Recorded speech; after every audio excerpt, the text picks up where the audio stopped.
Welcome to the future. Avant la grande annonce,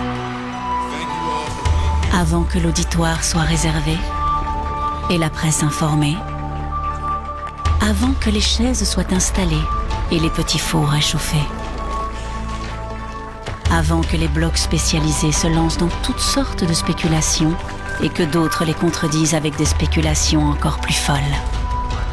Il y a autre chose. Une avancée fondamentale qui a rendu tout cela possible. Chez Qualcomm, on fait moins de tapage et les seuls snacks viennent du distributeur. Mais nous accompagnons le monde vers la 5G, ouvrant la voie à une nouvelle ère d'interaction continue qui fera de l'Internet des objets l'objet indispensable. Il n'y a peut-être pas de liste VIP ici, mais d'ici peu, la technologie initiée par Qualcomm sera à l'avant-plan de la scène mondiale.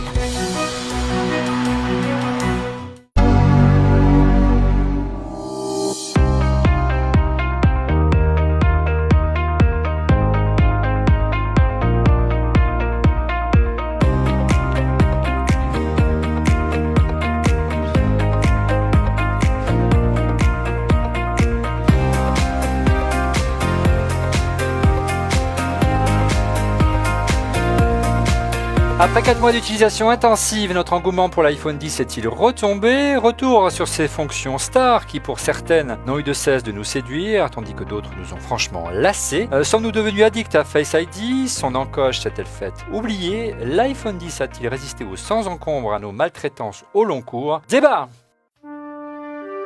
J'ai toujours été du matin. C'est là que je me pose des questions fondamentales comme qui est venu en premier, l'œuf ou la poule? Comment savoir? Mais ce que je sais, c'est que Qualcomm a d'abord connecté le téléphone à l'Internet. Et depuis lors, tout le monde poste, consulte, partage. Oui, parfaitement. Qualcomm invente, puis le monde rebondit sur leurs inventions pour innover à son tour. Les inventions viennent en premier et nombre d'entre elles ont été initiées par Qualcomm. Vous regardez On refait le Mac, alias ERLM, très heureux de vous retrouver ici à 42, l'école qui forme les futurs talents de la tech. Vous retrouvez On refait le Mac chaque semaine sur notre site www.onrefaitlemacom. Vous retrouvez également On refait le Mac sur notre chaîne préférée sur Dailymotion, mais également sur YouTube. Je vous invite à vous abonner et à cliquer sur le petit pouce. Vous retrouvez On refait le Mac également une version HD, une version audio sur iTunes et podcast. Et bonne nouvelle, vous retrouvez l'app ORLM pour iPhone désormais compatible iPhone 10 avec les petits encoches et pour Apple TV. Un grand merci à Eric de Grange du studio Scrops de nous avoir développé cette magnifique application. Enfin, suivez On refait le Mac sur les réseaux sociaux, sur Facebook, sur Twitter et désormais sur Instagram. En plateau, celui qui n'a pas arrêté de jongler ces 4 derniers mois entre l'iPhone 10 et le Galaxy S8, notre consultant numérique Stéphane Zibi. Bonjour Stéphane. Bonjour Olivier, bonjour à tous. Parce que tu as 2 iPhone 10 aujourd'hui, tu n'as pas apporté ton Samsung. Non, on va parler d'iPhone, donc voilà. Tu veux rester dans le monde Apple, on parlera du Galaxy S9. Si tout va bien, la semaine prochaine, dans une prochaine émission. En duplex, celui qui est tellement maniaque de son iPhone 10 a le briquet élastiqué tous les jours qu'on a été obligé de crypter son image. Il s'agit bien sûr de Monsieur X, cet ancien responsable. Bonjour Olivier. Visage masqué. Bonjour Monsieur X. Oui, bonjour Olivier. C'est vrai que j'en prends soin de mon iPhone 10. Ouais. Aussi parce que j'ai peur de le casser. Et puis parce qu'il m'a coûté cher. Ça sera, je pense, une des questions du jour. Mon seul regret, c'est que je m'étais dit que je ferais cet épisode dont on refait le Mac depuis mon iPhone 10. Il a suffisamment de puissance pour le faire. Je te confirme. Et j'ai pas eu le temps de me préparer. Voilà, bon, tu seras revenu sur ton salaire et comme tu n'es pas payé, ceci n'est pas très grave. En duplex, un fidèle d'ORLM qui a l'habitude de nous regarder dans son bain, mais si je vous rassure cette semaine, il est sorti de la baignoire pour sa première dans l'émission. Julien Chiez, journaliste jeux vidéo et nouvelles techno que l'on peut retrouver sur sa chaîne. Julien Chiez, bonjour Julien. Bonjour Olivier, bonjour à tous. Déjà merci beaucoup pour cette invitation parce que c'est vrai, c'est même pas un fantasme. Je regarde effectivement ORLM dans mon bain tranquillement, c'est un plaisir. Et du coup, j'ai enfin réalisé un rêve que peut-être beaucoup d'entre vous avaient. Je sais qui est Monsieur X désormais. C'est ancré dans ma tête. Voilà, mais encore une fois, comme je disais avant le début de cette émission, on crypte son image pas pour le garder, je dirais pour garder son anonymat, parce qu'il fait peur en vrai. Mais c'est un peu, pour donner un avis, une ordre d'idée aux gens qui nous suivent, c'est un peu comme la forme de l'eau. Voilà, tout est dit. En mieux. En duplex depuis New York, un journaliste freelance, il aime autant les belles bagnoles que les smartphones. à moins que ce soit les Islandaises, pardon, petit coquin, Driss. Bien sûr, il s'agit de Driss Abdi. Bonjour Driss. Salut Olivier, salut tout le monde. Bon, tu veux pas aller réveiller Cédric parce que normalement il est dans le même hôtel que toi. Oh ouais, il est dans une chambre un peu plus haut, mais je crois qu'il est en train de faire la grasse mat. Là. Il est 6h20 du matin. Ouais, c'est une petite grasse mat, bon, on le pardonne. Et enfin, dernier intervenant, et pas des moindres, il n'a juré que pendant des années que pour le monde belge du PC et des téléphones à touche, avant de trouver la lumière hein, avec le premier iPhone, depuis il est devenu accro à la pomme. Un journaliste consultant, Thierry Derouet. Bonjour Thierry. Bonjour Olivier, bonjour à tous. Non, attends, les téléphones chez moi avant, c'était, tu sais, avec des cadrans, on mettait le doigt dedans. Allez, n'exagère pas, tu as connu plus récent, même le Palm et les Treo, les Nokia, les BlackBerry. On fera une spéciale préhistorique comme toi et moi de la tech un jour, je te promets Thierry. Allez, place aux chiffres de la semaine. Le chiffre de la semaine, c'est Stéphane, cette semaine qui s'y colle. Oui Olivier, donc sur les plus de 600 votants, pour répondre à la question, qu'est-ce qui vous séduit le plus dans l'iPhone 10 ? Qu'est-ce qui vous séduit le plus dans l'iPhone 10, monsieur ? 42% ont répondu son écran, 28% Face ID, 24% son design et 6% son autonomie. Ouais. Seulement, on va dire ça comme ça. Mais bon, je pense que c'est plutôt... c'est vrai que c'est avec une seule réponse à donner, donc c'est vrai que l'écran est quand même le changement majeur. Plus visible en tout cas. Plus visible. Son encoche, mais on en reparlera dans On en reparlera en détail, mais en tout cas, son écran ne semble pas poser tant de problèmes que cela aux utilisateurs. On va demander à nos chroniqueurs en vidéoconférence, on va peut-être commencer par Julien, qui fait son baptême du feu. Julien, tu es assez d'accord avec le classement de notre sondage avant de rentrer dans les détails ? Oui, puisque l'écran est quand même assez, il est imposant, mais surtout il est ultra qualitatif. Vraiment la luminosité, la puissance du OLED en fait, avec cette capacité d'avoir des contrastes infinis, hein, vraiment apporte un confort de visionnage qui est clair. Surtout que tu reviens de loin, toi.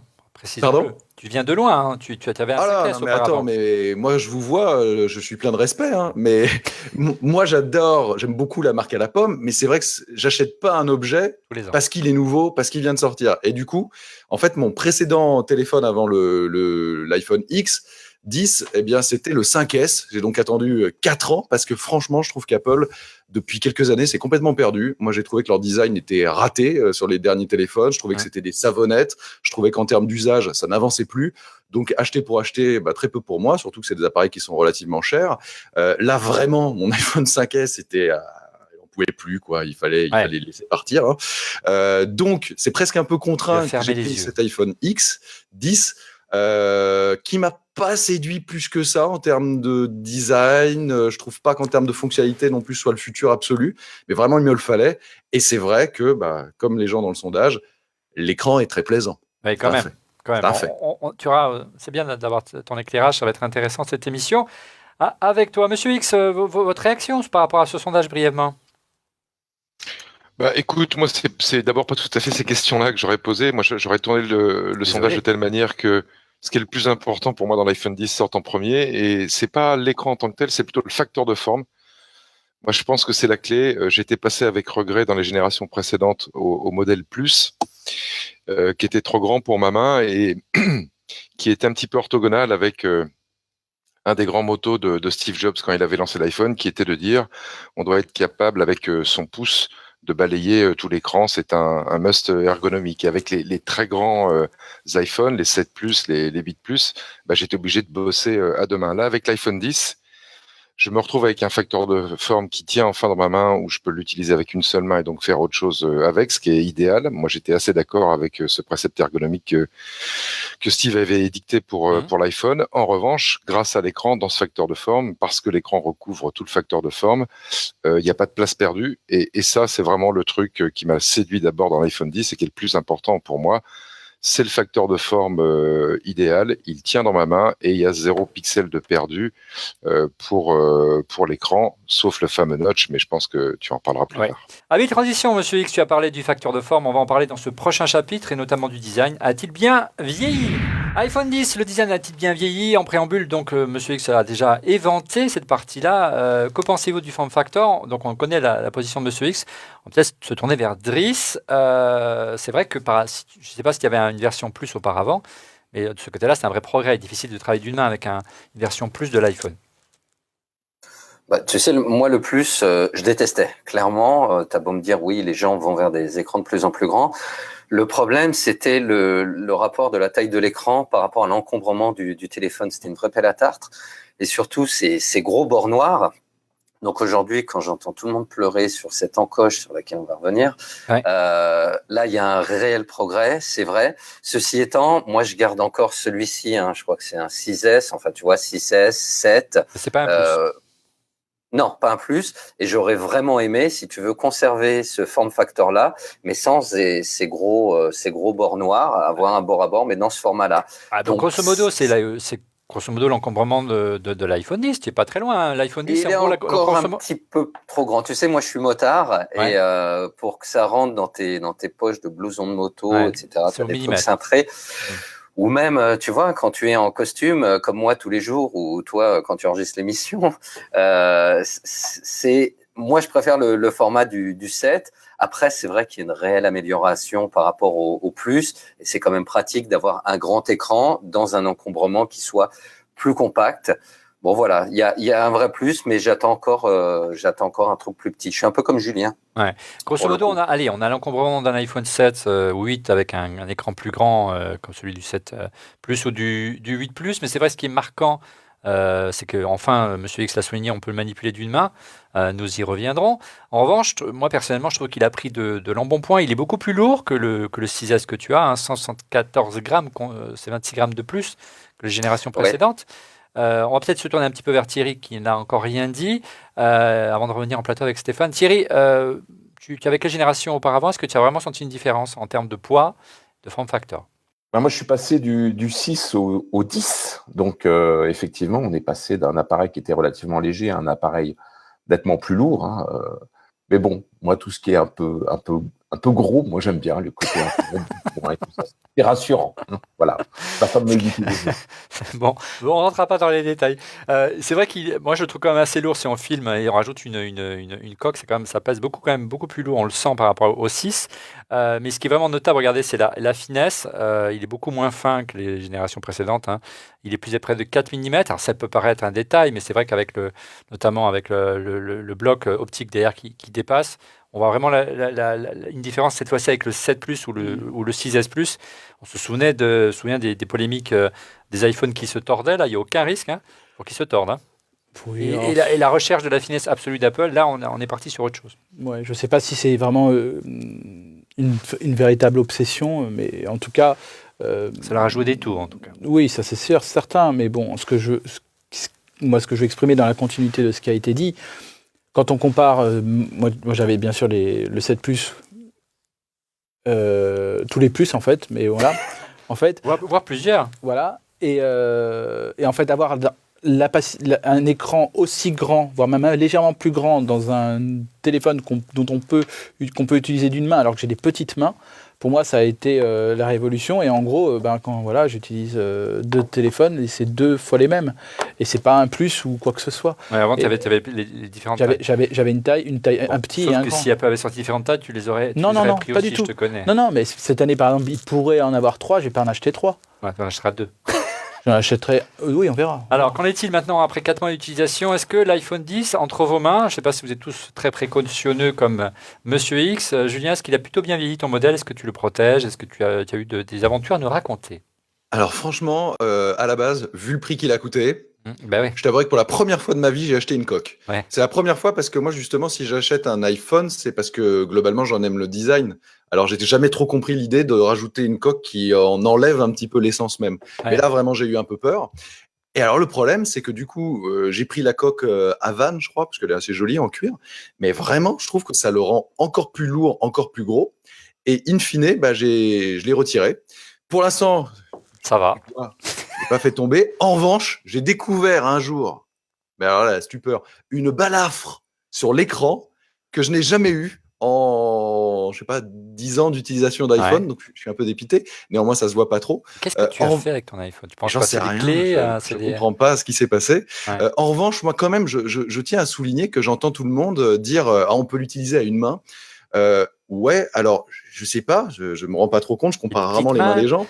Mais je sais pas, je dois avoir des mains moyennes. Moi, je trouve que pour aller chercher le haut, et je suis tout à fait d'accord avec mon mentor, Monsieur X, Ouais. et donc Steve Jobs, c'est une tannée. Ouais. C'est-à-dire que à Ouais, chaque fois, c'est un peu, il y a le petit frisson quand vous êtes dans la rue là et que vous vous dites j'ai 1000 balles dans les mains, que j'ai payé en 12 fois. Quand il là, est tombé, ça reste tu le fais jour. ça. Ouais. En plus, moi, j'ai un chien. Donc, par exemple, quand je trimballe quand je sors mon chien, je suis mais vraiment pas en sécurité. Ouais. Donc, je trouve que c'est un form factor qui, Je suis d'accord avec toi. évidemment, par rapport au plus, qui pour moi sont des aberrations, est mieux. Mais je trouve quand même que une taille intermédiaire entre les tout petits formats que sont les 5S que j'avais, qui franchement, effectivement, quand même, c'est difficile de revenir en arrière. On a l'impression d'avoir un jouet. Mais un truc un peu intermédiaire serait pas mal. Et puis, petit coup de gueule. Pour moi, la folie marketing du bord à bord, mais c'est de la fumisterie. Enfin, il n'est Ouais. pas du tout bord à bord. Bord à bord, excusez-moi, ça veut dire c'est d'un bord à l'autre et on ne voit pas les bords. Là, il y a un énorme bord, Ouais, sans parler c'est de l'encoche. Par l'encoche, on va en parler de l'encoche dans un instant, lorsqu'on on va aborder l'écran. Moi, de mon côté, il n'a pas eu de pet. Pourtant, je ne suis absolument pas précautionneux parce que moi, je ne l'ai pas payé, l'iPhone. Donc voilà, c'est un prêt d'Apple, mais c'est sûr on fait moins attention.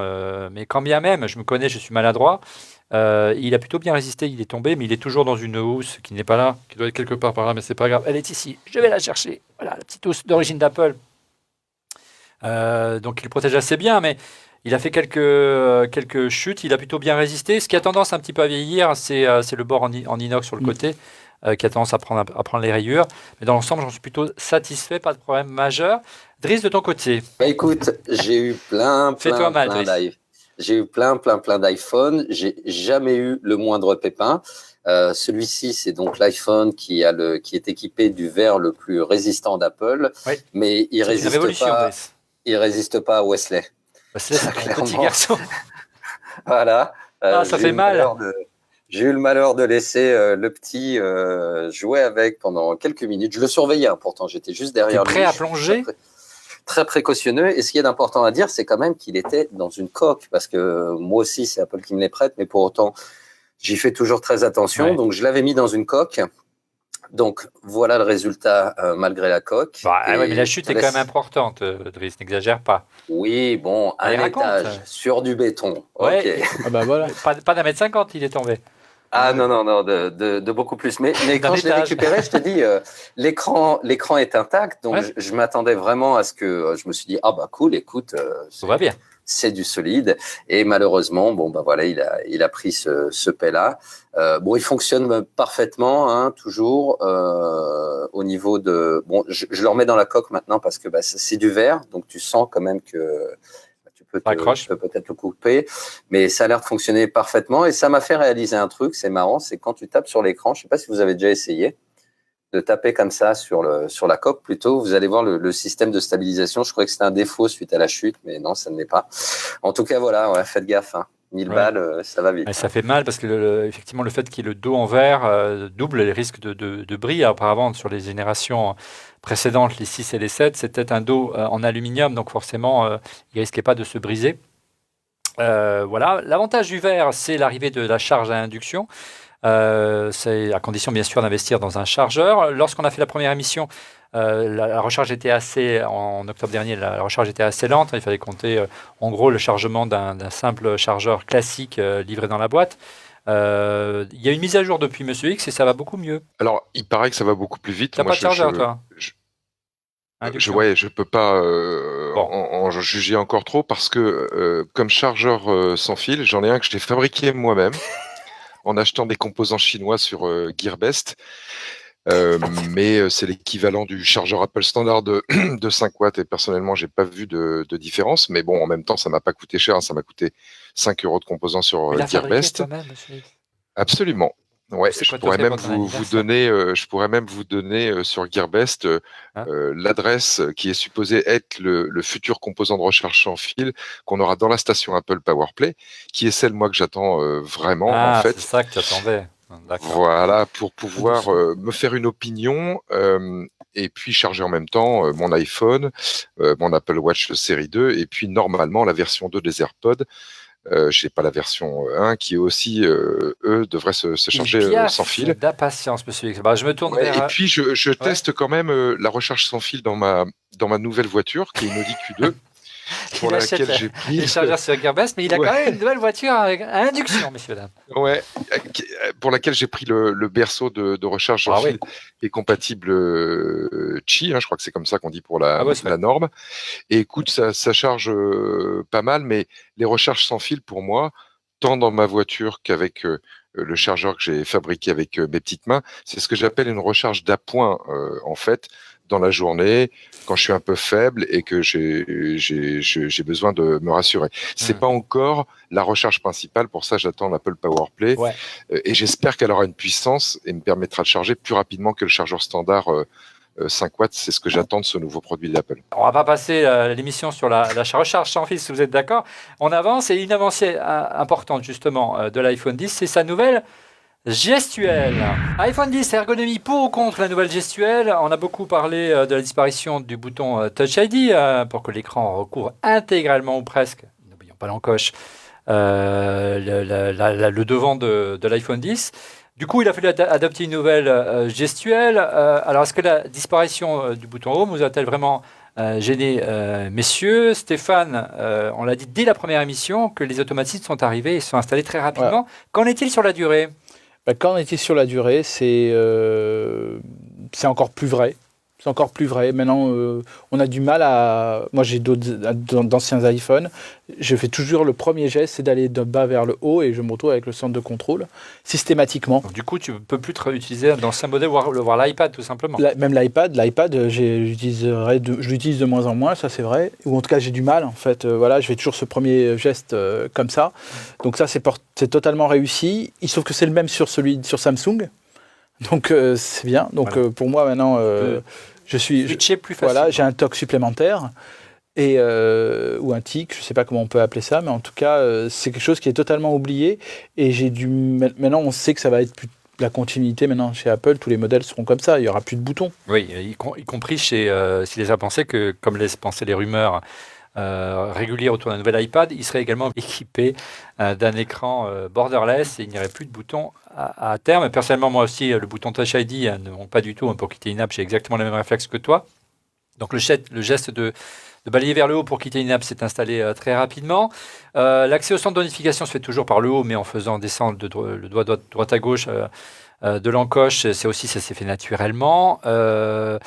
Par moments, on s'en mêle un petit peu les pinceaux, mais dans l'ensemble, ça pose aucun problème. Moi, ce que j'aime beaucoup, c'est l'espace qui est réservé au bas de l'écran lorsque vous avez une application ouverte. Là, il y a un vrai gain en termes ergonomiques pour passer rapidement d'une app à l'autre. Vraiment, c'est top. Ça, c'est une super idée. On positionne le doigt au bas de l'écran et on passe d'une app à l'autre. Avant, il fallait cliquer 2 fois et passer par le multitâche dans Touch ID. Mais il y a d'autres défauts, on y verra. Par contre, un bémol, effectivement, l'espace en bas de l'écran, lorsque le clavier s'affiche, pose cette fois-ci problème, parce que moi j'ai tendance à pas être très précis quand je positionne mes doigts et que je tape, et j'ai tendance à à taper dans ces zones transparentes, et j'actionne le changement de clavier, le QWERTY, l'AZERTY sans arrêt. Et j'avoue qu'en termes économiques, il y a mieux. Autre petit bémol, comme ça je vous aurais fait mon inventaire à l'après-vert. La gestuelle pour quitter, moi je la trouve pas top. Pour fermer une app, il faut faire 2 gestes, alors qu'auparavant c'était quand même plus simple, plus intuitif. Et c'est plutôt difficile d'une seule main. Il faut glisser vers le haut, maintenir le doigt enfoncé et à réappuyer sur la croix ou glisser l'application. Je suis pas d'accord avec toi, Olivier. Moi j'arrive pas. Une fois sur 2, je me plante. En fait, t'as pas besoin de cliquer ou machin. C'est-à-dire que tu lèves juste ton doigt. C'est-à-dire que tout se fait vraiment, là, je trouve, à une seule main. C'est-à-dire que tu lèves vers le haut. Après, tu maintiens le doigt. Et après, tu fais ton geste vers le haut. Une fois sur 2, je loupe l'application. Et je trouve que c'est mieux qu'avoir l'encoche en haut, parce que moi, vraiment, dès que ça se situe vraiment dans le tiers haut de l'écran, à chaque fois, je suis obligé de repositionner ma main. Et donc là, je trouve que moi à un moment, les gens, là, sur vos commentaires, ils vont dire, alors le mec, en fait, il est venu, mais en fait, il déteste ton téléphone. Pourquoi il a acheté, mais il est con. Au final, je prends beaucoup de plaisir, quand même. Et je trouve que justement, les gestures, là, les nouveaux mouvements sont extrêmement intuitifs et très, très bien pensés. Là, j'ai franchement rien à redire. C'est pour ça que j'ai un iPhone. En fait, il y avait un autre bémol de fait de l'absence du Touch ID. En fait, avant, quand on voulait voir si on avait des notifications, on appuyait sur Touch ID, l'écran s'allumait et on pouvait voir un peu. Donc là, aujourd'hui, qu'est-ce qu'on est obligé de faire? On est obligé d'appuyer sur le bouton sur le côté si on a le téléphone qui est. Voilà, avant c'était beaucoup mieux lorsque l'écran était discrètement en réunion, on pouvait jeter un coup d'œil à ces notifications. Aujourd'hui, c'est pas possible. Et donc, en gros, on est obligé d'appuyer d'un côté pour du téléphone pour appuyer sur le bouton marche-arrêt et pour pouvoir éviter qu'il aille que d'un côté, on est obligé d'appuyer de l'autre côté. Ils sont tout moins discrets en termes de réunion. Au-delà de discret, c'est que j'ai un nombre incalculable de captures d'écran. Oui. Incalculable, je sais pas, 2000 et quelques. Ouais.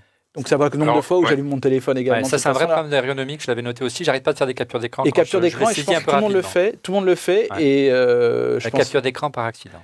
Ouais, et on n'arrête pas d'en faire. Et je pense que s'il y a une chose qui doit changer dans le form factor futur, ça va être ça. Alors, auparavant, pour faire une capture d'écran, il fallait appuyer sur le bouton sur le côté et Touch ID en même temps. Maintenant, voilà. Et là, il n'y a plus de boutons, donc il faut faire les deux boutons en face à face. Et forcément, quand vous le saisissez, vous faites ça fait. Voilà, ça y est. Oui, moi, je voulais juste rajouter mon témoignage. Effectivement, j'ai aussi ce problème ergonomique, notamment avec le réveil. Moi, je fais partie des gens qui ont du mal à se réveiller, donc je mets 5 alarmes à 3 minutes d'intervalle. Ah oui, quand même. Et donc, donc je les éteins. Je les prolonge et tous les matins, je me retrouve avec 20 captures d'écran à cause de ce problème. La gestuelle, l'ergonomie est encore donc perfectible. On verra dans les prochaines générations d'iPhone qui vont succéder à l'iPhone 10. En attendant, on va essayer de s'intéresser à l'autre avancée majeure de ce téléphone, c'est le Face ID. Mais avant, on va parler de vos questions Twitter et du busomètre. Les questions Twitter avec Stéphane. Oui, Olivier, il y avait une question donc sur Twitter de Stéphane Coupechou, donc avec le Twitter username scoupech. Et qui pose la question, qu'en est-il de la rémanence sur l'écran OLED? Thierry, tu veux répondre? Rémanence sur l'écran OLED, il n'y en a pas. Donc, je ne sais pas qui on a vu jusqu'ici, mais en tout état de cause, il y a un taux de rafraîchissement sur cet écran qui est splendide. On peut regarder des vidéos, on n'a aucun souci. C'est un vrai bonheur. Hein. Surtout quand on les regarde, par exemple, avec Netflix, en super qualité, je veux dire... De la rémanence, j'en vois sur mon écran LCD, mais sur un écran OLED de cette nature, cette taille, c'est quasi impossible. Non, il faut vraiment y aller. On oublie de dire juste un truc essentiel, la puissance de l'appareil. Ouais. Ça, moi, la raison première pour laquelle je l'ai acheté, c'est pour la puissance. C'est vrai qu'on n'en a pas parlé jusqu'à maintenant. Ouais, et c'est vrai que tout ce qui est lié à la gestuelle, qui est extrêmement fluide, à cette capacité de passer d'une application à l'autre, comme ça, ça, c'est lié surtout à la performance de cette puce qui est intégrée. Et puis, on va l'évoquer justement avec d'autres domaines sur Face ID ou sur les emoji. C'est la partie, intelligence artificielle qui est le petit plus, c'est-à-dire ces calculs spécialisés qui permettent justement d'effectuer des choses extrêmement rapidement de manière spécialisée. Très bien. Mais écoute, c'était parfaitement justifié que tu le précises maintenant. On passe maintenant au busomètre. Le busomètre, Stéphane, quelles sont les rumeurs qui ont le plus buzzé cette semaine autour de la planète Apple? Alors cette semaine, la première rumeur est un MacBook Air low cost qui sortirait entre avril et le mois de juin. Ça paraît un peu surprenant parce qu'on pouvait penser... Ça faisait quand même 3 ans que cette gamme n'avait pas été renouvelée. Vas-y, monte un peu ton MacBook. C'est un MacBook 12, donc ce n'est pas un MacBook Air. Normalement, c'est celui-là qui aurait dû être le prochain MacBook Air. En effet, mais il se trouve que je ne sais pas si c'est un aveu d'échec de la part d'Apple, mais le fait qu'il n'y ait qu'un seul port et les tarifs qui n'ont jamais vraiment baissé, et on voit quand même qu'il y a toujours une continuité dans l'utilisation, et je pense même dans une certaine forme je pense que tous ceux qui ont des MacBook Air aiment l'utiliser et continuent de l'utiliser et n'envisagent pas de le changer. C'est une façon pour Apple de pouvoir permettre le changement. Entre avril et juin, c'est toujours une période en général propice au changement de portable. Donc, de continuer donc, à faire perdurer cette gamme de MacBook Air. Donc, Apple pourrait décliner cette version-là sans touch bar, à des tarifs plus serrés, avec des SSD sûrement moins rapides, peut-être mieux fourni en capacité également. Ce ne serait pas du luxe. Oui. Ce ne serait pas du luxe, mais en tout cas, donc on aurait... Pas d'écran Retina, a priori. Pas d'écran Retina non plus, parce que donc, on est dans du low cost pour Apple. Hein. Oui, entre guillemets. Je parle pour Apple, mais donc on conserverait donc 3 portables entre les MacBook 12 pouces, les MacBook Pro et donc les MacBook Air qui continueraient d'exister. Oui, ce serait une vraie surprise, effectivement. Et effectivement, un constat d'échec pour le MacBook tout court. Deuxième rumeur. Alors, la deuxième rumeur est quelque chose, nous fans de Bose, je sais que Driss aussi en est fan, qu'il y aurait un casque à réduction de bruit par Apple d'ici la fin de l'année. Mais ça a l'air d'une rumeur très sérieuse, 4 étoiles. Ah ben, ça a l'air d'être Donc ça. un casque Réducteur de bruit, comme Bose fait et d'autres font, Sony également. un gros le font. casque. Un gros casque, ouais, un gars qui travaillait d'arrache-pied sur ces nouvelles fonctionnalités et qui serait plutôt haut de gamme. Ce ne serait pas des oreillettes cette fois-ci. Ah, ça serait donc en gros, on pourrait assimiler ça au Quiet Comfort 35 de Bose et ça serait un nouveau design. Enfin, on aurait un nouveau produit d'Apple lié aussi encore à la musique. Je me demande à quoi sert Beats finalement dans le catalogue d'Apple s'ils sortent un produit comme celui-là. Mais peut-être c'est les ingénieurs de Beats qui peut-être travaillent dessus et qu'ils rebrandent. Ingénieurs de Beats, ouais, je ne sais pas s'il y a vraiment beaucoup d'ingénieurs chez Beats, mais passons. Voilà. Rumeur suivante. La rumeur suivante, c'est un super iPhone 10 Plus de 6 pouces et demi. Ouais, alors tu vois, Julien, il y a des gens, beaucoup de gens, tu verras tout à l'heure, soit un iPhone 10 plus grand encore. C'est fou. Génial. Et moi, je suis pour la diversité, la liberté, etc. Mais aimons-nous les uns les autres, allons-y, soyons fous. Voilà. Et donc, c'est d'après Bloomberg, donc il y aurait un modèle 6 pouces et demi en OLED qui serait donc le plus grand téléphone jamais produit par la marque. Ah oui, ça je te confirme. Donc, ça serait une phablette qui adapterait une résolution de 1242 par 2688. Ce ne serait pas totalement figé cette dernière résolution, mais bon, en tout cas, on se rapprocherait d'un iPad mini. Je ne sais pas, on va faire le test de mettre un iPad mini à l'oreille, on va voir ce que ça pourrait donner. Une phablette, oui. Allez, 4e rumeur. La 4e rumeur, c'est des AirPods étanches avec 10 Siri. Ouais, c'est la rumeur qu'on avait déjà signalée la semaine dernière, mais qui persiste. Qui persiste. Ça a l'air sérieux. Ouais, donc en gros, elle suivrait cette logique. En gros, elle ferait évoluer quand même sa marque. Ce produit-là qui a étonnamment bien marché. Ouais, c'est un cartonné. C'est l'un des produits les plus populaires de la gamme Apple aujourd'hui. Non, mais surtout que c'est les AirPods.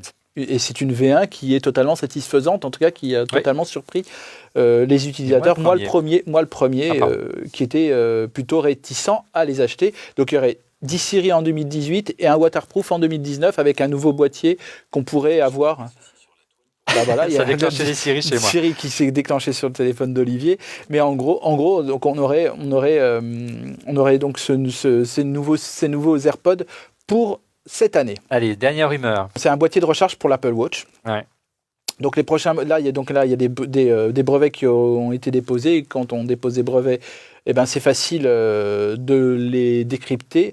Donc ils ont été déposés à l'USPTO, qui est l'Institut de propriété intellectuelle, l'équivalent de notre INPI aux États-Unis. Ouais. Donc les prochains modèles d'Apple Watch feraient bien être dotés d'un boîtier similaire à celui des AirPods, donc permettant de recharger et de ranger notamment, la montre. Assez pratique. Et je pense que c'est plutôt le côté écrin du luxe va sûrement être réutilisé et mettre encore un petit peu un coup de curseur vers le haut dans le côté un peu exceptionnel des produits Apple. Bon, on verra ça dans la prochaine génération d'Apple Watch et normalement ça devrait arriver à la rentrée vers le mois de septembre.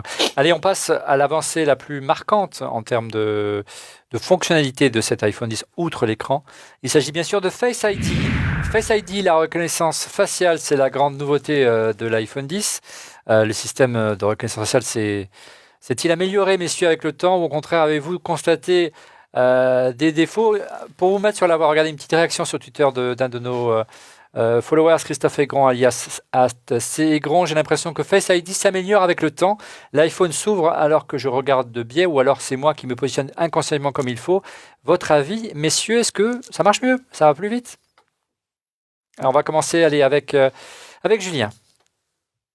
Alors moi j'avais vraiment peur de ce Face ID, j'ai des grosses lunettes, etc. Ouais. Je me disais, est-ce qu'il va vraiment bien marcher? Je suis absolument bluffé. Ça, c'est vraiment pour moi le point fort en termes de fonctionnalité de ce téléphone. Je trouve qu'effectivement, pour répondre aux commentaires, oui, en le regardant de biais, et c'est pour ça tout à l'heure je pensais à vous quand vous disiez en réunion, etc. Moi, je trouve que justement, on peut le sortir discrètement, jeter un petit coup d'œil comme ça en coin, et ça fonctionne. Donc là-dessus, je trouve qu'il n'y a aucun problème. Comme le disait Thierry, c'est vraiment la capacité qu'a ce téléphone, avec toute cette puissance embarquée, d'avoir une expérience qui est globalement extraordinairement fluide. Pour quelqu'un qui vient d'un 5S, je peux vous dire, j'ai l'impression d'être parti sur Mars. Elon Musk, attends-moi. Donc franchement, là-dessus, ça marche du tonnerre de Dieu. J'aurais juste un petit bémol, c'est dans le lit. Alors à la fois, c'est pas bien, donc quelque part, c'est peut-être fait exprès. Madame, c'est quand on le prend le matin, en fait, je pense qu'on le tient trop près et du coup, il capte pas bien. Et du coup, il faut reculer. Et souvent, en fait, au petit matin, quand on le prend, je tape mon code. Ouais, Franchement, surtout que 10 fois sur parfois, 10. ouais, le matin, il a du mal quand on le met trop près, Ouais. surtout quand on n'a pas les lunettes, effectivement. Il Euh, faut être avec la bonne distance, mais franchement, ouais, avec les lunettes de soleil, j'essaye avec un bonnet, grosse écharpe, etc. Ça fonctionne vraiment super. Je trouve ça rapide, on est dedans, et comme on est tout de suite avec le petit geste, j'ai eu aucun problème, et je trouve que c'est même assez magique. Ouais. On avait fait une vidéo, souvenez-vous, au mois d'octobre dernier, lorsqu'on l'avait reçu, avec des jumeaux, hein, de deux étudiants de l'école 42. Et effectivement, Face ID n'avait pas pu faire la différence entre les deux frères jumeaux. Autour de nous, on a pas mal de témoignages, notamment notre ami Julien, qui se reconnaîtra, Julien Odara, qui a une épouse qui est charmante, qui a un petit garçon qui est charmant également, et ils s'échangent l'iPhone 10. Au départ, ils pouvaient s'échanger, et comme ils se ressemblent beaucoup, la mère et le fils, ils pouvaient déloquer l'iPhone, et puis au fil du temps, eh bien, la fonction a appris, et maintenant c'est plus le cas. Alors, est-ce que le petit a grandi? Je ne sais pas, mais est-ce que vous avez constaté également un progrès, peut-être du côté de Thierry? Il ne faut pas oublier que le système qui est embarqué est un système auto-apprenant. Donc, il s'améliore au fil de l'eau. Et moi, ce qui m'a bluffé, c'est quand je me retrouve dehors, qu'il pleut, que j'ai les lunettes qui dégoulinent, que j'ai une capuche sur la tête, j'ai un foulard autour du cou. Et ça continue quand même de se déconnecter. Oui, surtout que là, tu es très maquillé, donc ça va, te passe bien, mais d'ordinaire, c'est plus difficile, hein, il faut le dire. Hein, non, je voilà, plaisante. ça doit être ça. Tu confirmes, Driss, et au-delà, on a beaucoup, Apple a beaucoup communiqué sur les Animoji, hein, je crois que c'est comme ça qu'on dit. Moi, je avouerais que j'ai dû faire, je les utilise pas du tout. Qu'en est-il de ton côté? On a vu la semaine dernière, tu y étais à Barcelone dans la dernière émission, que Samsung en a rajouté une couche, et franchement, est-ce que vraiment tu utilises cette fonction-là? Bah, c'est ce qu'on disait la semaine dernière, hein. Moi, les emojis, je les ai utilisés une seule fois, voilà, pour jouer. Et puis depuis, j'ai complètement oublié. Bon, oui, pourquoi j'ai des lunettes? Pourquoi? C'est parce que Touch ID, ça fonctionne super bien, effectivement. Moi, je Face suis en ID. moto. Face Quand j'ai ID. le casque, il me reconnaît. Quand j'ai mes lunettes de vue, il me reconnaît. Quand j'essaie, moi, je suis comme Stéphane, enfin presque. Stéphane collectionne les téléphones. Moi, je collectionne les lunettes de soleil. Ben, il y en a certaines avec lesquelles ça fonctionne pas, y compris chez la même marque, là, chez Ray-Ban. Ouais. Celle-ci, typiquement, impossible. Il me reconnaît pas. Les avec ses Wayfarer, il lunettes, les là. reconnaît pas. Et donc, je suis tout le temps en train de lever mes lunettes, tu vois, pour déverrouiller le truc. Ça me Je pense que c'est saoule. une question de verre et de réverbération. Ouais, c'est une question de reflet sur les Regarde. verres, sans doute. Mais Alors, ça, c'est d'un chiant. En revanche, bon, voilà, t'es en moto, t'as plus besoin d'enlever tes gants pour taper le code. Ça, c'est top. Et quand vous parliez de vous porter une écharpe, si tu as un cache-col qui remonte un petit peu trop haut sur le menton, là, il ne te reconnaît pas non plus. Mais sinon, bon, ce sont des détails, dirons-nous. C'est vrai que ça fonctionne super bien, et y compris dans l'obscurité, hein. ouais, ça c'est Dans le noir le plus complet, il y a c'est aucun tout ce souci, ton qui... téléphone se déverrouille, Ouais. ce qui n'est pas le cas avec des solutions concurrentes. Brièvement, Stéphane. Très brièvement, non, je vais rien rajouter de plus par rapport à ce qui a été dit. C'est vrai que c'est fabuleux, c'est de plus en plus rapide, c'est de plus en plus efficace. Je vois toutes les applications maintenant qui utilisent Face ID maintenant comme outil Dans d'authentification, le paiement. dont le paiement. Donc c'était ce que je voulais évoquer. Et c'est ça. pardon. Non, mais c'est l'avenir, c'est l'avenir. Et donc il faut louer cette fonctionnalité, et qu'elle se généralise sur tous les constructeurs, sur Android également, car ça va bouleverser beaucoup de choses dans notre quotidien. Même, je vous dis, parfois, dans le futur, notre demande de pièces d'identité, de passeport, de renouvellement, etc., il y aura des choses qui vont permettre de faire grâce à ces technologies-là, et qu'on n'était pas capable de faire avant. C'est une première étape. Il y en aura bien d'autres, bien évidemment, mais c'est quelque chose qui est quand même décisif. Et, Enfin, quand même un petit justement, bémol. monsieur Félix, on l'a vu la semaine dernière, tu n'étais pas avec nous, et c'est intéressant que tu donnes ton avis, que Samsung a beaucoup insisté sur la fonction de reconnaissance d'iris du prochain Galaxy, mais on est loin de Face ID quand même, monsieur X. Hein. Oui, moi je suis d'accord avec ce qui a été dit. C'est une des très belles nouvelles fonctions. On en veut partout, hein, parce que c'est tellement pratique que moi je voudrais que ça se généralise sur d'autres produits Apple et puis peut-être ailleurs. Alors maintenant, quand même un petit bémol.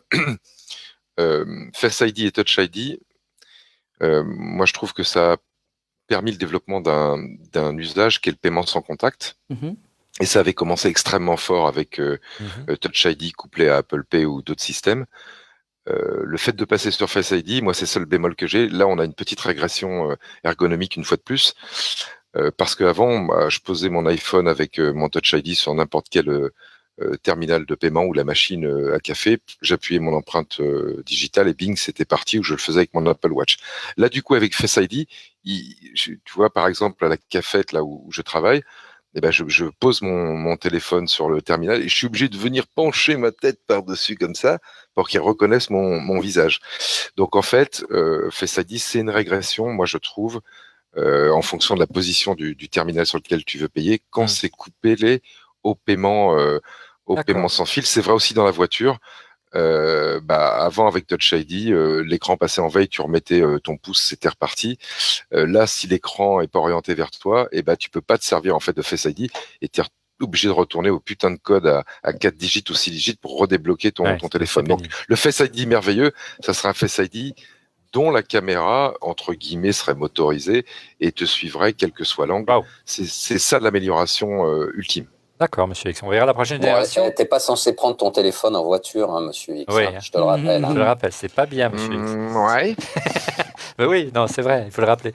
Allez, on passe au sujet polémique de cette émission. Hein. Il y a eu des hectolitres d'encre qui se sont déversés, pour ceux qui lisent encore les magazines papier, des centaines d'articles sur le web, des vidéos à ne plus finir sur la pour ou contre l'encoche de l'iPhone. Alors l'adoption, on l'a dit, un écran OLED sans bord, c'est vraiment l'avancée la plus attendue, mais elle a une contrepartie, c'est l'arrivée de cette encoche.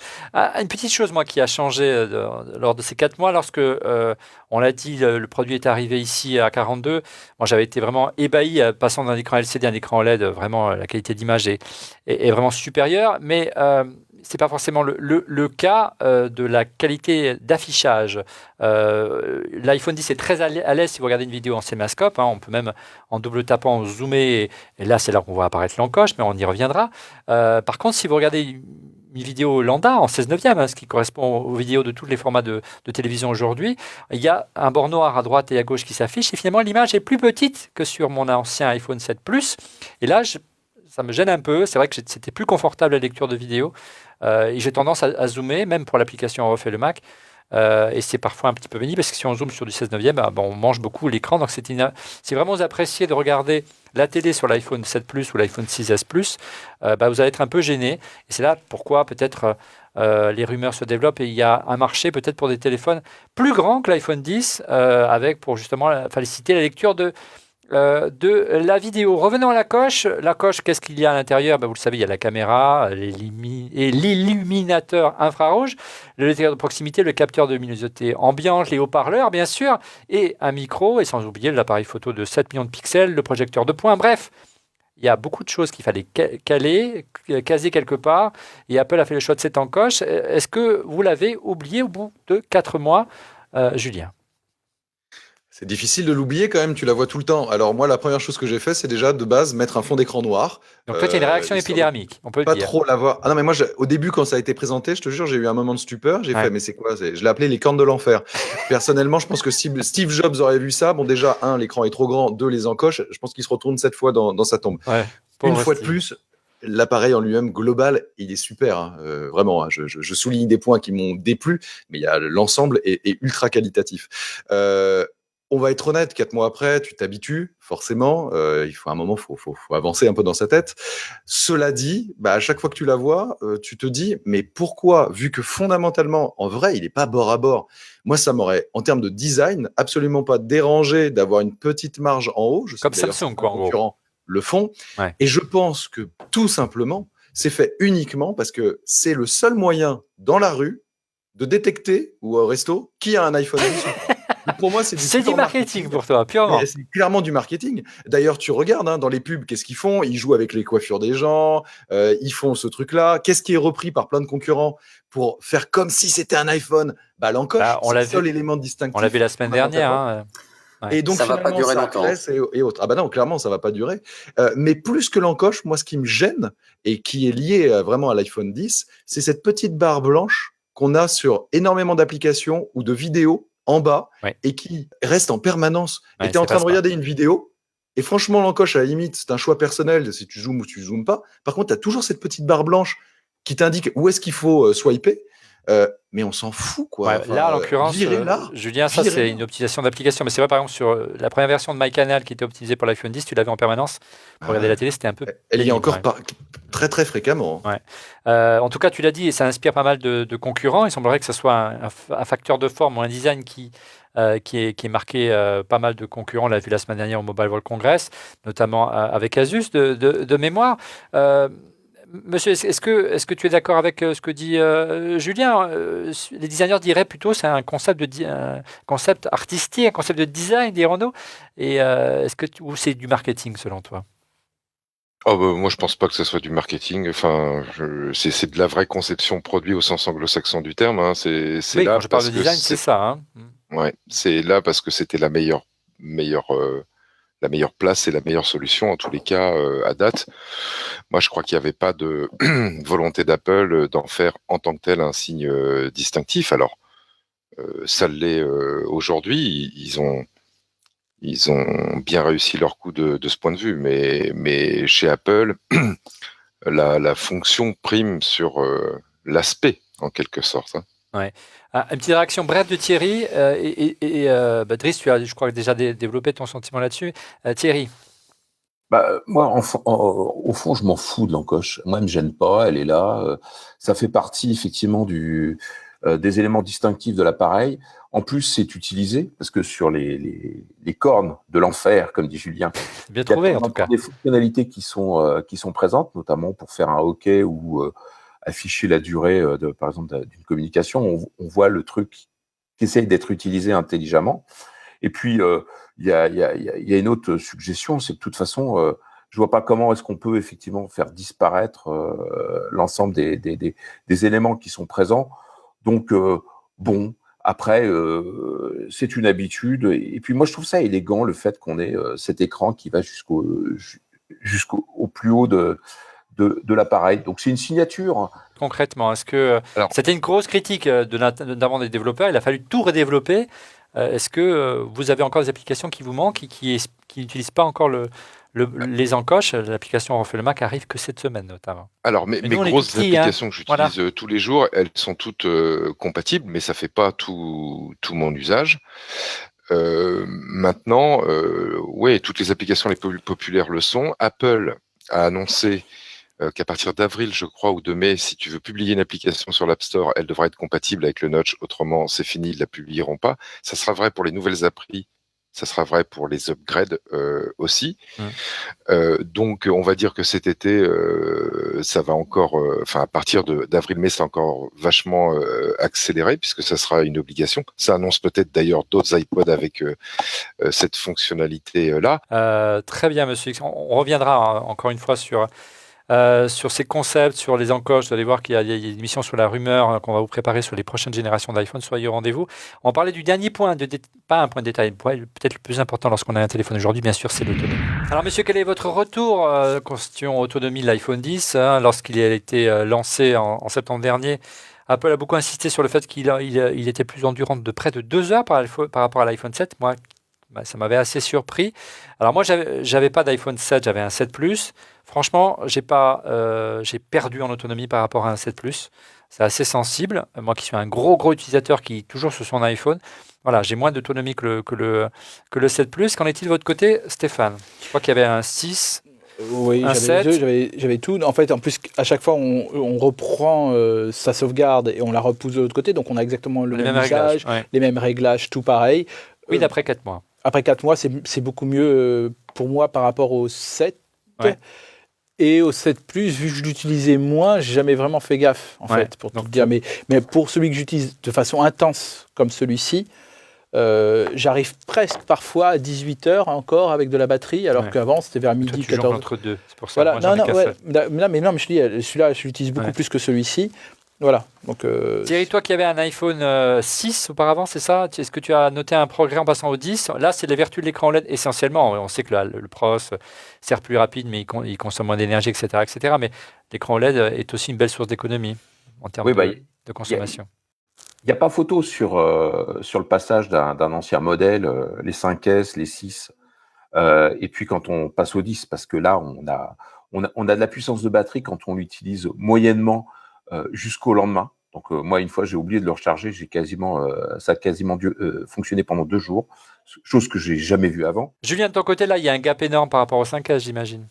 Ah, tu sais, moi, j'avais un silex et un bout de bois jusqu'à présent. Donc, oui. Aidez-moi, évidemment. donnez-moi une batterie d'appoint, aidez-moi. Ah non, mais franchement, j'ai un usage qui doit être relativement important quand Oui, même, mais qui j'imagine. n'est pas non plus forcené. Je tenais une demi-journée.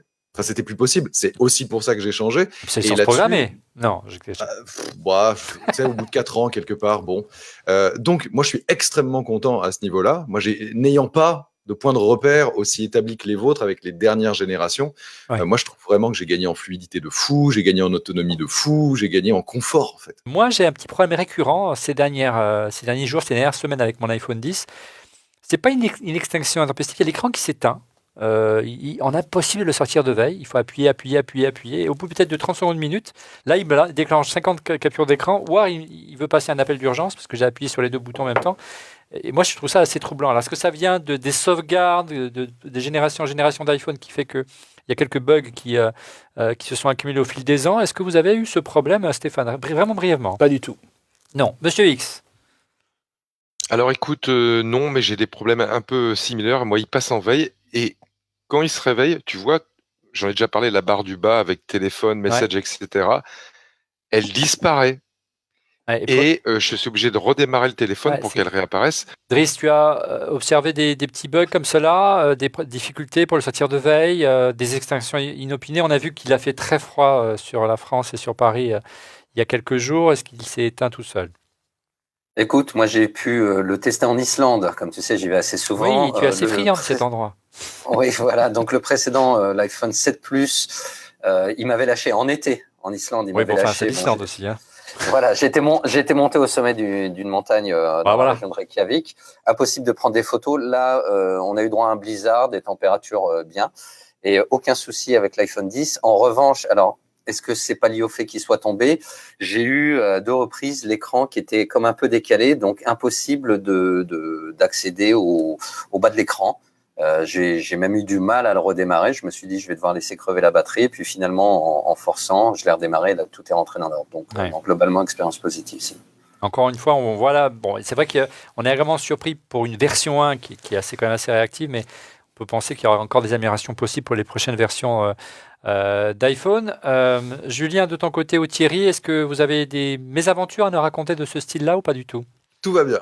Bon, Thierry, et on terminera par Stéphane. Faut le reconnaître, hein, cette version d'iOS est bourrée de bugs. Donc les mises à jour se succèdent. Moi, j'ai vu plein de trucs arriver sur l'écran disparaître. J'ai pas toujours réussi à reproduire les problèmes. Et puis, on va aborder ce sujet, c'est sur la partie photo. C'est super, mais ça te plante à la gueule. C'est fantastique. Tu es en train de réaliser un portrait. D'accord. Je te prends, je t'embête, je cale mon truc et tout ça. J'appuie dessus et l'application se ferme inopinément. D'accord. Voilà. Alors, Donc, tu peux repasser par la case départ et recommencer. Et ça effectivement, c'est vrai. J'ai déjà rencontré ce problème, effectivement, et tu sais pas ce qui se passe. Et c'est assez gênant, surtout quand tu as des enfants qui sont pas forcément patients. Allez, notre spécialiste photo. Tu nous le dis depuis le début, tu donnes toujours l'avantage aux Galaxy. On va rester des heures, on le dit à chaque fois sur l'appareil photo. Est-ce que tu as noté des bugs au fil du temps ou des améliorations au fil du temps? On sait que c'est beaucoup de logiciels autour de la fonction photo, notamment le mode portrait sur l'iPhone 10. J'utilise plus qu'avant. Je dois le reconnaître, plus qu'avant par rapport à Samsung. J'utilise plus qu'avant. Galaxy S. Attends, le Galaxy S9, tu l'auras la semaine prochaine. Vendredi, oui. Et donc, ce qui va, peut-être, je dirais l'inverse la semaine prochaine, mais certainement. Probablement. Mais c'est vrai que j'utilise plus la photo et c'est vrai que le mode portrait est exceptionnel. S'il y avait une conclusion à donner à cette émission, effectivement, plus qu'une amélioration, une liste de souhaits à donner pour une prochaine version d'iPhone 10, faut-il attendre l'iPhone 11? Non, il faut attendre une prochaine version d'iOS qui soit un peu moins buggée. Depuis le début de l'année, c'est la course avec les histoires d'optimisation de batterie. On attend les mises à jour. On voit qu'Apple, s'il y a des ralentissements aussi prononcé sur les anciennes générations d'iPhone, qu'on le dise, et surtout sur les iPads, c'est aussi sur les iPads, c'est un problème d'optimisation d'iOS, bon sang de bois. Il faut qu'Apple remette les choses à plat et corrige le tir pour les prochaines générations. On verra dans cette émission en juin, pour notre live pour la WWDC, qui sera le moment de découvrir iOS 12. Il faut remettre les choses à plat et que sur que les choses soient moins lourdes, soient plus fluides et plus stables. Il y a vraiment du travail à faire de ce côté-là, je suis assez d'accord. Enfin, pour conclure, on n'a pas parlé du prix. Regardez ce petit sondage, cette enquête de Piper Jaffray sur un panel de 1500 personnes. Regardez, 44%. Pourquoi ils n'ont pas changé d'iPhone, ils sont restés sur l'ancien modèle? Parce que leur iPhone fonctionne plutôt bien, malgré les problèmes d'optimisation de batterie, malgré les problèmes d'iOS, malgré tout. Et surtout, regardez, 31%, parce qu'il est tout simplement trop cher, et 8% souhaitent un écran plus grand. Alors, ils sont d'accord avec toi seulement, Julien, mais le prix, ça reste encore quand même un facteur psychologique important. C'est vraiment beaucoup, beaucoup trop cher, Julien. Non, mais le prix, il est exorbitant. Enfin, moi, je l'ai regardé, j'ai pleuré, et puis après, je devais le prendre. Mais vous parliez de la photo et de la vidéo. Moi, en l'occurrence, je l'ai pris aussi parce que c'était important pour moi. Moi, Bien je sûr. fais des vidéos sur YouTube, je voyage beaucoup, je suis en reportage, etc. Et c'est pas toujours simple ou ergonomique de se trimballer avec une grosse caméra. Allez, ce sera le mot de la fin. On passe tout de suite à vos coups de cœur. Les coups de cœur, on commence tout de suite avec Julien. Il y a quelques temps, j'ai pu essayer Nintendo Labo. Wow. Alors, qu'est-ce que c'est? C'est pas vraiment du jeu vidéo, c'est du carton qu'on découpe, qu'on plie, qu'on customise vraiment à volonté et qui après, en fait, se manipule via la Nintendo Switch dans lequel il y a des petites applications. Alors, on peut faire un petit piano, on peut faire une canne à pêche, on peut faire une voiture, on peut se transformer en méga robot Transformers avec des petits fils en nylon, etc. Génial. C'est Quoi, il n'y a pas que les jeux intelligent, vidéo dans la vie. malin. C'est génial. Bravo Nintendo. Ça sort le 27 avril et je suis attaqué. Ça Ouais. va cartonner. Et la Switch est un vrai carton sans jeu de mots, c'est Ah comme le ouais, dire. clairement. Merci Julien. De ton côté, Monsieur X. Moi, j'ai acheté une nouvelle imprimante à Noël. Alors, pas pour mes filles, mais ça va venir pour ma belle-mère, qui est une imprimante de chez Epson, qui a cette particularité. Tu offres des Non imprimantes plus à ta de- belle-mère, Monsieur X, c'est original. Ouais, absolument. non plus d'avoir des cartouches, mais d'avoir des réservoirs tout bêtement. Imaginez un peu des grosses bouteilles avec de l'encre. Donc en anglais dans le texte, ça s'appelle des tanks. Les imprimantes, elles s'appellent Epson EcoTank. Il y en a plusieurs modèles. La qualité de l'encre, c'est de l'encre de base, c'est un petit peu moins bon, mais pour faire ce que font mes filles ou ma belle-mère, c'est largement suffisant. Et ces gros réservoirs qui sont sur le côté, Ouais. eh bien figure-toi que ça te donne de l'encre pour 3 ans. Donc une bonne alternative Epson EcoTank. Merci Monsieur X. De ton côté, Driss, ton coup de cœur. C'est un peu plus cher que tout ce qui vient d'être présenté. Moi, c'est un téléviseur. Là, je suis en train d'essayer un téléviseur OLED, le Philips POS 9002. Donc, c'est un téléviseur sous Android, en attendant un éventuel Apple TV. Ouais. Ce que j'ai bien aimé sur ce téléviseur, bon, on va même pas parler de la qualité d'image, c'est de l'OLED, t'en prends plein les yeux. T'as le système Ambilight autour de l'écran qui te permet d'agrandir l'image. Pardon. Et surtout, ce qui est intéressant, c'est que là, vous pouvez synchroniser votre système Ambilight avec vos Philips Hue. Donc, si vous êtes équipé dans Monsieur la X, c'est pour maison, toi. ouais, et ça marche bien, c'est super réactif et c'est vraiment très sympa parce que là, si tu veux, tu es en train de démultiplier l'effet Ambilight. C'est très sympa comme téléviseur. Merci Driss. De ton côté, Thierry. C'est l'application TV d'Apple. Ça y est, j'ai compris. J'ai compris uniquement parce que comme j'utilise plein d'applications généralement directement connectées sur ma télé, je passe d'une application à l'autre et puis à un moment, je sais plus où j'en suis. Et l'autre jour, il y a une de mes filles qui avait switché. Je m'en suis pas rendu compte. J'étais sur Netflix. Enfin bon, c'était pas en 4K, on s'en fout parce que moi j'ai pas l'Apple TV 4K. Et tout d'un coup, je me suis rendu compte que ce truc qu'est l'Apple TV est capable de trouver la suite d'une série que j'ai regardée sur le système d'Amazon. Évidemment, c'était payant et c'était sur iTunes, donc ils sont quand même pas stupides. Mais en tout cas, j'ai trouvé que le côté, la fluidité entre l'ensemble des applications qui sont interfacées par l'Apple TV, c'est super malin. La seule chose qui m'énerve, c'est que maintenant, je sens qu'il va falloir que j'achète une Apple TV 4K. Et une télé 4K. Non, ça j'ai. Ah bon, d'accord, c'est temps pour moi. Bien. Et pour finir en plateau, Stéphane, ton coup de cœur cette semaine. C'est une boîte, comme une boîte à bento, sauf qu'on spécifique pour les accessoires d'Apple. Tu mets tes chargeurs, tes fils, même ton pencil, tes bracelets. iPhone, iPad, Apple Watch. Exactement. Et en gros, tout s'imbrique et à la fin, tout ce qu'on a dans notre sac. Toujours avec tes accessoires, on ne sait jamais. Hein. Non mais c'est vrai que c'est vrai que quand on a un ordinateur comme celui-ci où on est obligé d'avoir un adaptateur pour ci pour ça avec un seul port, on est obligé de trimballer une autre chemise où on a balance ton port, Apple. où on a tous nos accessoires. Donc c'est une façon de tout regrouper en un. Et comme tout se compresse de la meilleure des façons et s'imbrique de la meilleure des façons, c'est comme une bento box. Et donc j'ai pensé pensé à ces gens-là qui étaient plus tordus que moi, parce qu'eux, ils ont tous les accessoires que moi, je n'ai pas. Par exemple, et pour assurer ma maman aussi, je n'achète pas tous les accessoires d'Apple. Non, pas tout quand même. Et j'ai vu des choses que je n'avais pas, que je n'aurais jamais, que je n'achèterais jamais, parce que voilà. Bon, écoute, on verra la semaine prochaine si tu ne sors pas encore un accessoire. Merci Stéphane. Regardez de mon côté, ça faisait quelques semaines, on réfléchit pour On refait le Mac à acquérir quelques action cam, ces caméras d'action dont GoPro est l'instigateur dans le monde entier, qui a énormément de succès. On réserve quelques surprises, notamment dans une voiture dans quelques semaines. Tiens, Driss, toi, tu en recherches une pour faire tes tournages dans les bagnoles. Eh ben, on a essayé pas mal de modèles et on a été très agréablement surpris par un modèle assez basique. C'est pas une nouveauté, c'est la caméra d'action Full HD de chez Xiaomi, la Yi de mémoire en termes de nom. Elle est toute blanche, elle est plutôt jolie, ou noire. Et il y avait une promo sur Amazon, 35 € la caméra, Full HD. Alors on s'est dit, c'est de la camelote, parce qu'il y a beaucoup de caméras à 50 €. Eh bien écoutez, c'est celle qu'on a choisie. On avait pourtant à côté des modèles de marque, et le réalisateur a dit, meilleur rapport qualité-prix, c'est celle-là. On n'a pas forcément besoin de 4K, le modèle 4K est plus cher. Donc si vous cherchez une petite action cam qui n'est pas 4K, qui est costaud, qui est plutôt jolie, vous allez voir, facile à utiliser, l'application iOS, elle est optimisée pour iPhone 10 avec les encoches, comme quoi tu vois, les petites cornes du diable, cher à Julien. N'hésitez pas, la Yi caméra d'action Full HD, elle était à 35 € sur Amazon, son prix normal c'est autour des 50. Soyez prêts à saisir l'opportunité. Nous, on s'est équipés à On refait le Mac. Voilà, nous sommes arrivés au terme de cet épisode de On refait le Mac. Merci de l'avoir suivi. Nous serons de retour, si tout va bien, la semaine prochaine avec en plateau le Galaxy S9 de Samsung. On essaiera de le comparer à nouveau à l'iPhone 10. Ça va être le grand match du printemps, ou presque. On aimerait que le printemps arrive. C'est une question de jour, il paraît. Quant à nous, on se retrouve donc dès la semaine prochaine. N'hésitez pas à vous abonner à nos chaînes YouTube et Dailymotion pour être prévenu en temps réel de la mise à jour d'une nouvelle émission, et surtout de cliquer sur le petit pouce. À la semaine prochaine. Au revoir.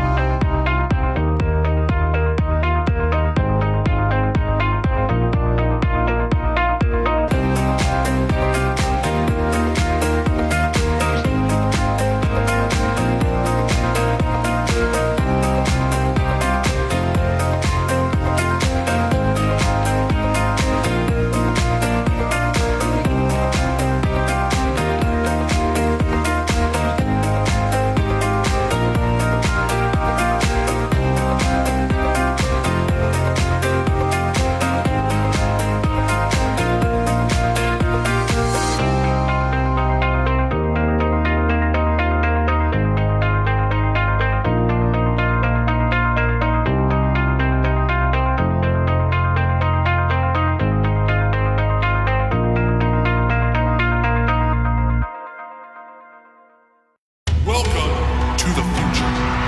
Avant la grande annonce, Thank you all for being avant que l'auditoire soit réservé et la presse informée, avant que les chaises soient installées et les petits fours réchauffés, avant que les blogs spécialisés se lancent dans toutes sortes de spéculations et que d'autres les contredisent avec des spéculations encore plus folles. Il y a autre chose. Une avancée fondamentale qui a rendu tout cela possible. Chez Qualcomm, on fait moins de tapage et les seuls snacks viennent du distributeur.